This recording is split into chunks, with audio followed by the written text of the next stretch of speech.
Hello भाई लोग, क्या हाल चाल। उम्मीद है सब एकदम मस्त होंगे और तुम्हारा भाई भी यहाँ एकदम बिंदास है। चलो फिर शुरू करते हैं चैप्टर 2। चैप्टर की शुरुआत होती है सब लोगों को भागते हुए दिखाने से और एनसी सबसे आगे दौड़ रहा होता है। अरे यार, कोई इस एनसी को समझाओ, ये आंख बंद करके भाग रहा है भाई। गिर गया तो या पीछे छूट गया तो फिर बोलेगा मुझे सब छोड़ के क्यों भाग गए। खैर हमें क्या, अगर ये एनसी ये सब नहीं करेगा तो मंगा आगे कैसे बढ़ेगा। और भागते भागते एनसी सोच रहा होता है हेल्प, ये तो मॉन्स्टर है। फिर हमें दिखाया जाता है कि एनसी के मम्मी पापा उससे आगे भाग रहे होते हैं और उसके डैड जोर से चिल्लाते हैं सोरा। उसकी मम्मी भी पीछे मुड़ के चिल्लाती हैं जल्दी कर सोरा, भाग वरना पकड़े जाएंगे। फिर हमें पैनल में दिखाया जाता है कि सब लोग ट्रक्स की तरफ भाग रहे होते हैं ताकि अपनी जान बचा सकें।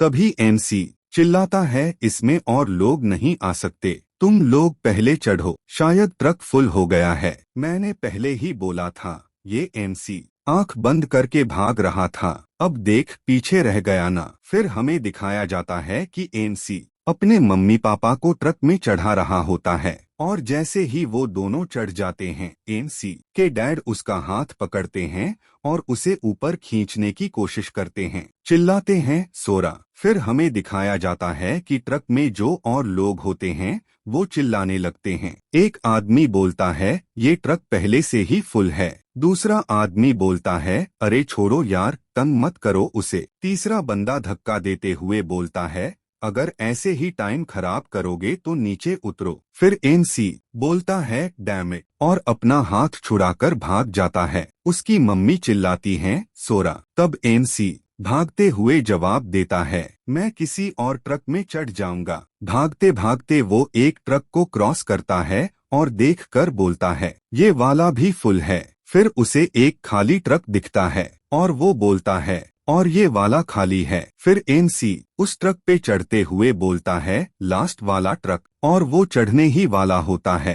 तभी एक हाथ स्क्रीन पे दिखता है जो एनसी का हाथ पकड़ लेता है। एनसी उस हाथ को पकड़ते हुए ट्रक पे चढ़ते हुए बोलता है थैंक यू, और तभी उस इंसान का हल्का सा चेहरा दिखता है। वो इंसान धीरे से बोलता है हाँ थैंक यू बोल रहा है ये। एनसी एकदम शॉक्ड हो जाता है क्योंकि वो इंसान और कोई नहीं बल्कि वही एजी कगावा था। एजी बोलता है दैट्स माई लाइन, और उसी पल एनसी के मन में चलता है इसी ने क्यों आना था यार, इतने सारे लोगों में से वही क्यों। और फिर हम देखते हैं वो इंसान इजी एनसी को अचानक ट्रक से धक्का दे देता है और चिल्लाता है अपने बाप की जगह तू क्यों नहीं मर गया, गंदगी के ढेर। और फिर वो जोर से हंसने लगता है। एनसी गिरते हुए सोचता है सब खत्म हो गया और वो नीचे गिर जाता है। चारों तरफ भगदड़ मची होती है, लोग बिन देखे उसके ऊपर से दौड़ते हुए निकलने लगते हैं। एनसी नीचे पड़ा पड़ा सोच रहा होता है मुझे अभी मरना नहीं है यार, कोई तो मेरी मदद करो प्लीज। तभी हमें किसी इंसान के पैर दिखते हैं, लेकिन भाई ये तो किसी आत्मा जैसे लग रहे हैं, शरीर नहीं, जैसे एनर्जी से बने हुए हों। और फिर हमें वही सपना वाला आदमी दिखाया जाता है और अब से हम उसे कहेंगे सपने वाले बाबा। सपने वाले बाबा बोलते हैं हे बच्चा। एनसी सोचता है हाँ ये वही है, मेरे उस सपने वाला बंदा। और तभी सपने वाले बाबा बोलते हैं I will be waiting for you at the edge of the abyss. तभी हमें एनसी जमीन पर लेटा हुआ दिखाया जाता है। बेचारा पूरा डर के मारे थर थर कांप रहा होता है। एनसी धीरे से बोलता है अभी अभी जो हुआ क्या वो सपना था। फिर थोड़ा इधर उधर देखकर बोलता है मैं हूँ कहाँ यार, ये जगह है कौन सी। और तभी हमें एक भारी सी पत्थर की कुल्हाड़ी दिखती है जो किसी के ऊपर गिरने वाली होती है। और हमें तो पहले से पता है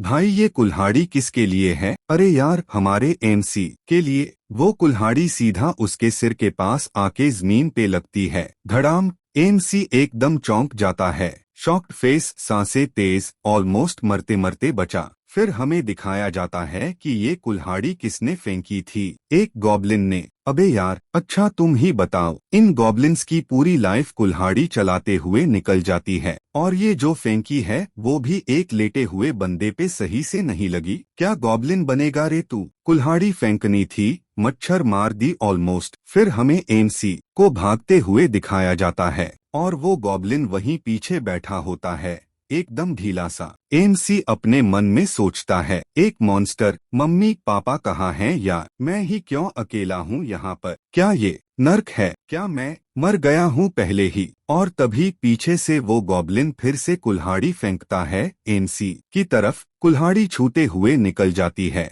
हल्की सी चोट भी लगती है एमसी को। अब सुनो भाई लोग, मैं तो कह रहा हूँ ये गॉब्लिन्स की पूरी जाति के नाम पर धब्बा है। इसके खिलाफ तो हमें धरना करना चाहिए। Justice for goblin society. इसे गॉब्लिन समाज से निकाल फेंकना चाहिए, क्योंकि अगर सारे गॉब्लिन्स ऐसे ही हैं तो भाई गॉब्लिन समाज ही खतरे में है। अपनी राय नीचे कमेंट में बताना मत भूलना। खैर, फिर हमें दिखाया जाता है एमसी जमीन पर पड़ा होता है, कुछ पत्थर देखता है और गुस्से में सोचता है, ये कमीना मॉन्स्टर क्यों पीछा नहीं छोड़ रहा मेरा? Damn it. और पीछे वो गॉब्लिन फिर से अपनी कुल्हाड़ी उठा लेता है, अब की बार सीधा एमसी के पीछे चल देता है, और एमसी फिर से भागने लगता है। भागते भागते सोचता है, अबे ये सब चल क्या रहा है यार? और तभी एमसी उसी गिरा हुआ पत्थर देखकर उसकी तरफ भागता है, और उसी टाइम हमें कुछ फ्लैशबैक्स दिखने लगते हैं। साथ ही एमसी अपने मन में सोचता है, वो एकदम से आसमान से आया हुआ जायंट टावर, वो हरामी जिसने मुझे ट्रक से फेंका, वो अजीब सा बूढ़ा बाबा, और अब ये खतरनाक मॉन्स्टर। उधर गॉब्लिन भी एमसी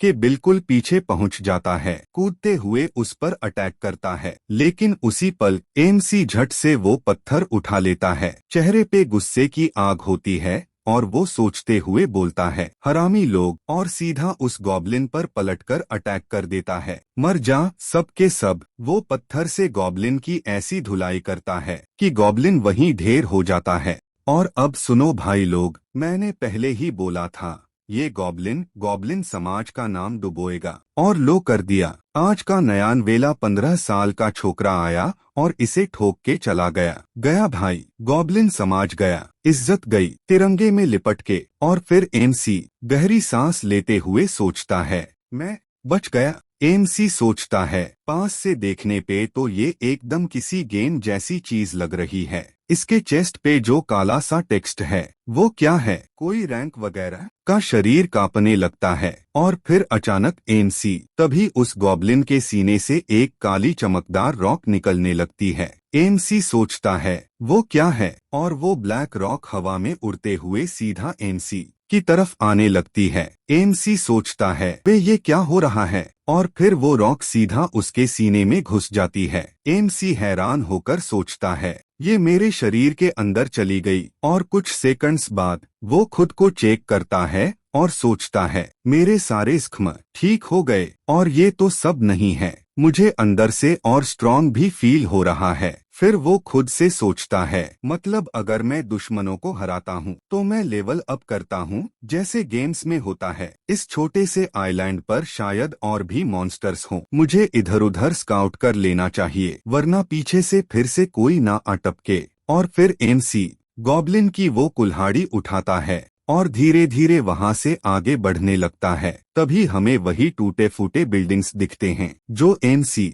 ने सपने में देखे थे। एमसी सोचता है, मैं पूरा चक्कर लगा चुका हूँ, लेकिन ना कोई मॉन्स्टर मिला और ना ही कोई और रास्ता। मतलब अगर मुझे यहाँ से बाहर निकलना है तो बस एक ही ऑप्शन बचा है। तभी उसकी नजर जाती है फ्लोटिंग सीढ़ियों पर। एमसी देखता है और सोचता है, ये फ्लोटिंग सीढ़ियाँ जो स्मोक स्काई आइलैंड के चारों तरफ हैं, भाई ये सीन कुछ ज्यादा ही सस्पेक्ट लग रहा है। गेम्स में ऐसा टेरेन तो मॉन्स्टर्स की मक्का होता है, और अगर मैं नीचे गिर गया तो शायद गेम में तो रिस्पॉन हो जाता। पर यहाँ मैं ट्राई नहीं करने वाला कि ये वर्ल्ड सच में गेम है या नहीं। और फिर एमसी धीरे धीरे सीढ़ियाँ चढ़ता है और बोलता है, मैं पहुँच गया। सीढ़ियाँ यहीं खत्म होती हैं। अब वो थोड़ा अंदर झांकने लगता है, हल्का डरते हुए आगे बढ़ता है, और तभी वो एक जलती हुई मशाल देखता है और अगले ही पल हमें सबसे कूल ड्रामेटिक सीन दिखता है